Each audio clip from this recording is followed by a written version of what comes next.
Assalamualaikum lovely students, welcome to BioFlow. Before watching this video, make sure you like, comment, share and subscribe. Lovely students, आज हम discuss करने वाले हैं वो है प्रायॉन्स। तो लवली स्टूडेंट्स, प्रायॉन्स जो है वो प्रोटीनियस इन्फेक्शन पार्टिकल्स होते हैं। यानी ये जो प्रायॉन्स होते हैं वो असल में प्रोटीन्स होते हैं और ये जो प्रोटीन्स होते हैं वो इन्फेक्शन कॉज करते हैं। इस वजह से हम प्रायॉन्स को कहते हैं prions are proteinaceous infection particles. तो लवली स्टूडेंट्स, ये जो प्रायॉन्स होते हैं, जो इन्फेक्शन पार्टिकल्स होते हैं, जो असल में प्रोटीन्स होते हैं, ये मिसफोल्डेड प्रोटीन्स होते हैं। मिसफोल्डेड प्रोटीन्स का मतलब क्या होता है? मिसफोल्डेड प्रोटीन्स का मतलब होता है ये जो प्रोटीन्स होते हैं वो मिसफोल्ड हो जाते हैं या फिर रॉन्गली अरेंज्ड हो जाते हैं। तो लवली स्टूडेंट्स, हम कह सकते हैं ये मिसफोल्डेड प्रोटीन्स या फिर रॉन्गली अरेंज्ड प्रोटीन्स जो होती है वो क्या कॉज करती है? Fatal neurodegenerative disease. Lovely students, अगर हम यहाँ पे देखें, ये जो मिसफोल्डेड प्रोटीन्स होते हैं वो ब्रेन में प्रेजेंट नॉर्मल प्रोटीन्स को जो है उसको मिसफोल्ड कर देते हैं, जिसकी वजह से कौन सी डिजीज कॉज होती है?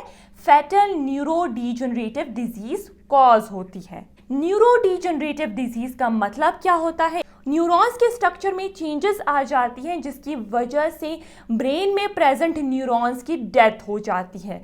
लवली स्टूडेंट्स, ये जो न्यूरोडिजेनरेटिव डिजीज है ये असल में एक फैटल डिजीज है।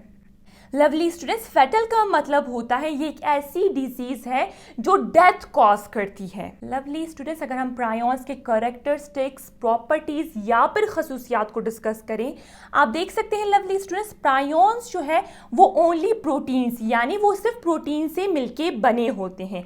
उसमें कोई जेनेटिक मटेरियल नहीं होता, उसमें डीएनए प्रेजेंट नहीं होता, उसमें आरएनए प्रेजेंट नहीं होता। आप देख सकते हैं लवली स्टूडेंट्स, ये जो स्ट्रक्चर मैंने ड्रॉ किया है ये एक नॉर्मल प्रोटीन का है जिसको हम कह सकते हैं प्रायॉन प्रोटीन सेलुलर। ये जो सी मैंने छोटा लिखा हुआ है ये किस चीज़ को इंडिकेट कर रहा है? सेलुलर। यानी ये प्रायॉन प्रोटीन सेलुलर जो एक नॉर्मल प्रोटीन होती है और ये प्रोटीन कहाँ पे प्रेजेंट होती है? न्यूरॉन्स के सेल मेम्ब्रेन के ऊपर जो है वो प्रेजेंट होती है। आप देख सकते हैं लवली स्टूडेंट्स, ये जो प्रायॉन प्रोटीन सेलुलर है जो एक नॉर्मल प्रोटीन होती है, इसका स्ट्रक्चर आप देख सकते हैं कि ये अल्फा हेलिकल स्ट्रक्चर है। यानी ये जो प्रोटीन होती है जो एक नॉर्मल प्रोटीन है जो न्यूरॉन के सेल मेम्ब्रेन पे प्रेजेंट होती है जिसको हम प्रायॉन प्रोटीन सेलुलर कहते हैं। तो लवली स्टूडेंट्स, इसका जो स्ट्रक्चर है वो कॉइल के फॉर्म में जो है ये प्रोटीन्स जो है वो अरेंज्ड हैं। तो लवली स्टूडेंट्स, ये जो PRPC है जो एक नॉर्मल प्रोटीन है वो चेंज हो जाती है एक प्रायॉन या फिर मिसफोल्डेड प्रोटीन में जिसको हम कहते हैं PRPSC। SC का मतलब है स्क्रैपी। स्क्रैपी जो है एक डिजीज, एक न्यूरोडिजेनरेटिव डिजीज है जो प्रायॉन्स की वजह से होती है। तो लवली स्टूडेंट्स, अब हम इस प्रोटीन को जो है PRPSC कह सकते हैं जो असल में प्रायॉन प्रोटीन होती है। लवली स्टूडेंट्स, आप देख सकते हैं ये जो प्रोटीन है वो मिसफोल्ड या फिर रॉन्गली अरेंज्ड हो जाती है, उसके स्ट्रक्चर में चेंजेस आ जाती है। तो लवली स्टूडेंट्स, हम कह सकते हैं अब इसका स्ट्रक्चर जो है वो बीटा प्लेटेड शीट यानी ये अल्फा हेलिकल से जो है बीटा प्लेटेड शीट में जो है वो चेंज हो जाती है ये प्रोटीन। और लवली स्टूडेंट्स, इस मिसफोल्डेड प्रोटीन को हम क्या कहते हैं? प्रायॉन्स कहते हैं। अगर हम प्रायॉन की रेप्लिकेशन की बात करें कि प्रायॉन जो है किस तरह रेप्लिकेट होता है, यानी एक प्रायॉन प्रोटीन जो है वो दो प्रायॉन प्रोटीन में किस तरह चेंज होता है, तो लवली स्टूडेंट्स ये चेन रिएक्शन के थ्रू जो है वो चेंज होता है।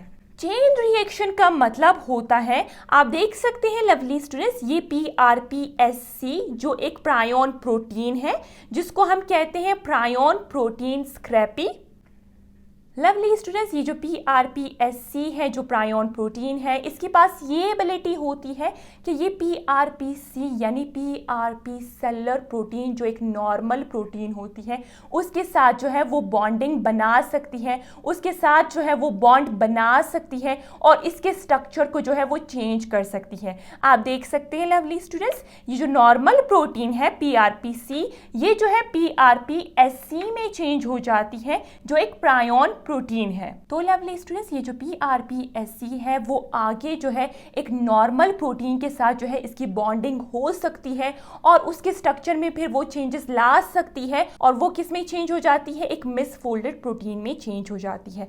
तो लवली स्टूडेंट्स, प्रायोन्स जो है वो चेन रिएक्शन के थ्रू जो है वो रेप्लिकेट करता है, जिसमें एक प्रायोन प्रोटीन जो है एक नॉर्मल प्रोटीन के साथ अटैच होकर उसकी स्ट्रक्चर में चेंजेस लाती है और उसको जो है अपने जैसे एक प्रायोन प्रोटीन में चेंज कर लेती है और ये जो प्रायोन प्रोटीन है वो दूसरे प्रोटीन के ऊपर जो है वो अटैक कर सकती है और उसकी स्ट्रक्चर में चेंजेस ला सकती है, जिसकी वजह से एक चेन रिएक्शन होता है और बॉडी में प्रेजेंट जो प्रोटीन होते हैं वो मिसफोल्ड हो जाते हैं और कौन सी डिजीज कॉज होती है, न्यूरो डीजनरेटिव डिजीज कॉज होती है, क्योंकि जो प्रोटीन प्रेजेंट होता है वो न्यूरॉन के सेल मेम्ब्रेन पे प्रेजेंट होता है, वो ही मिसफोल्ड हो जाता है, जिसकी वजह से न्यूरॉन का स्ट्रक्चर जो है वो चेंज हो जाता है और कौन सी डिजीज कॉज होती है, न्यूरो डीजनरेटिव, यानी जो न्यूरॉन्स होते हैं ब्रेन में प्रेजेंट वो जो है उसकी डेथ हो जाती है, उसके स्ट्रक्चर में चेंजेस आ जाती है। लवली स्टूडेंट्स, अगर हम नेक्स्ट कैरेक्टरिस्टिक की बात करें तो आपको पता होना चाहिए प्रायोन्स की जो है वो लॉन्ग इंक्यूबेशन पीरियड होता है, यानी प्रायोन्स जो है वो बहुत ज़्यादा अरसे के लिए जो है बॉडी के अंदर प्रेजेंट होते हैं और सालों बाद जो है वो अपने सिम्टम्स को अपीयर करता है, सालों बाद जो है अपने सिम्टम्स को, अलामात को जो है वो शो करता है। प्रायोन्स की नेक्स्ट प्रॉपर्टी क्या है? Prions are resistant to heat, UV and protease, यानी लवली स्टूडेंट्स, ये जो प्रायोन्स प्रोटीन होती है वो रेजिस्टेंट होती है टूवर्ड्स हीट, यानी टेम्परेचर को ज़्यादा करने से जो है प्रायोन्स प्रोटीन में कोई चेंजेस नहीं आती है। अगर हम नॉर्मल प्रोटीन की बात करें तो लवली स्टूडेंट्स आपको पता होना चाहिए कि नॉर्मल प्रोटीन जो है वो सेंसिटिव होते हैं अगेंस्ट हीट, यानी अगर हम टेम्परेचर को ज़्यादा करते हैं तो नॉर्मल प्रोटीन्स की जो है वो शेप चेंज हो जाती है। लेकिन अगर हम प्रायोन प्रोटीन की बात करेंगे तो लवली स्टूडेंट्स, जो प्रायोन्स होते हैं वो ज़्यादा टेम्परेचर की वजह से जो है उसके स्ट्रक्चर में कोई चेंजेस नहीं आती है और साथ साथ अगर हम बात करें तो ये प्रायोन्स जो है वो रेजिस्टेंट है against UV radiation, UV radiation की वजह से भी जो है इसके स्ट्रक्चर में कोई चेंजेस नहीं आती है। लवली स्टूडेंट्स, यहाँ पे मैंने लिखा है कि prions are resistant against protease enzyme. Lovely students, ये प्रोटीएज एंजाइम का काम क्या होता है? ये जो प्रोटीएज एंजाइम है वो क्या करता है, जो बॉडी में एबनॉर्मल प्रोटीन्स प्रेजेंट होती है या फिर वो प्रोटीन्स प्रेजेंट होती है जो अपना काम सही तरह से नहीं कर सकती है, तो ये प्रोटीएज एंजाइम जो है उन एबनॉर्मल प्रोटीन्स को जो है ख़त्म करता है। लेकिन लवली स्टूडेंट्स, ये जो प्रायोन होता है वो रेजिस्टेंट होता है अगेंस्ट प्रोटीएज, यानी ये प्रोटीएज एंजाइम जो है प्रायोन प्रोटीन को ख़त्म नहीं कर सकता है। तो हम कह सकते हैं कि prions are resistant to protease enzyme. Lovely students, अगर हम डिस्कस करें कि प्रायोन्स जो है वो कौन से डिजीज कॉज कर सकता है, तो लवली स्टूडेंट्स ये एक न्यूरो डीजनरेटिव डिजीज कॉज करता है जिसका नाम है कुरू, और ये डिजीज जो है नॉर्मली ह्यूमंस में होती है। नेक्स्ट जो है लवली स्टूडेंट्स वो मैड काउ डिजीज जो कैटल्स में होती है। और लवली स्टूडेंट्स, ये जो प्रायोन्स होते हैं वो बोवाइन स्पंजिफॉर्म इंसेफेलोपैथी, जिसको हम शॉर्ट में BSE कहते हैं, ये एक डिजीज़ है, एक न्यूरो डीजनरेटिव डिजीज़ है जिसमें न्यूरॉन्स की जो है वो डेथ हो जाती है और ये कौन से एनिमल्स को होती है, कैटल्स वगैरह को होती है। लवली स्टूडेंट्स, प्रायोन्स और कौन सी डिजीज कॉज करती है? क्रूट्ज़फील्ड जैकब डिजीज, जिसको शॉर्ट में हम CJD कहते हैं और ये भी ह्यूमंस में होती है। लवली स्टूडेंट्स, अगर हम सिम्टम्स की बात करें कि प्रायोन्स डिजीज़ में कौन से सिम्टम्स होते हैं, तो लवली स्टूडेंट्स आप देख सकते हैं रैपिड न्यूरो डीजनरेशन, यानी जो न्यूरॉन्स प्रेजेंट होते हैं ब्रेन में उनकी जो है वो रैपिडली जो है उनकी डेथ हो जाती है। डेमेंशिया यानी मेमोरी जो है वो लॉस हो जाती है, मेमोरी जो है वो वीक हो जाती है। नेक्स्ट जो है वो मसल स्टिफनेस, मसल जो है वो स्टिफ हो जाते हैं, मसल्स जो है वो पहले जैसे जो है वो कॉन्ट्रैक्ट और रिलैक्स नहीं करते हैं।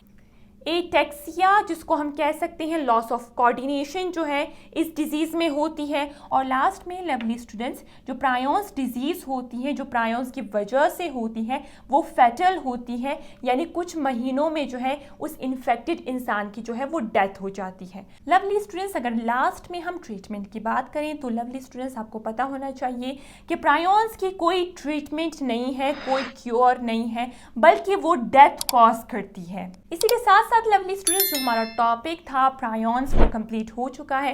अगर आपको ये वीडियो पसंद आई तो अपनी वीडियो को लाइक ज़रूर करना है और चैनल को सब्सक्राइब करना है।